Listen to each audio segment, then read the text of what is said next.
ഗുരുവും ശിഷ്യന്മാരും കൂടി ഒരു ധ്യാനം കഴിഞ്ഞ് വള്ളത്തിൽ യാത്ര ചെയ്യാൻ ക്ഷീണം കൊണ്ട് ഗുരുനാഥൻ അമരത്ത് കിടന്നുറങ്ങി. ശിഷ്യന്മാരാണെങ്കിൽ വഞ്ചി തുടങ്ങി നല്ല പരിചയം. അങ്ങനെ അവര് വഞ്ചി തുടർന്നുകൊണ്ടിരുന്നു. നടുക്കടലിലെത്തിയപ്പോൾ കഠിനമായ ഒരു കാറ്റും കോളും വള്ളം മുങ്ങുന്ന ഒരവസ്ഥ വരെ എത്തിച്ചു. പേടിച്ചവരുടെ ശിഷ്യന്മാര് അലമുറയിട്ട് കലങ്ങി. അവർ ഗുരുവിനെ വിളിച്ചു.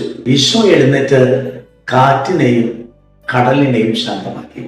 വിശുദ്ധ യോഹന്നാന്റെ സുവിശേഷം 4-ാം അധ്യായം 35 മുതലുള്ള തിരുവചന ഭാഗങ്ങളിൽ, സ്നേഹമുള്ളവരെ, തമ്പുരാൻ നമുക്ക് തരുന്ന ഒരു കുഞ്ഞു സന്ദേശം. പ്രപഞ്ചത്തിന്റെ മേൽ അവന് അധികാരമുണ്ട്.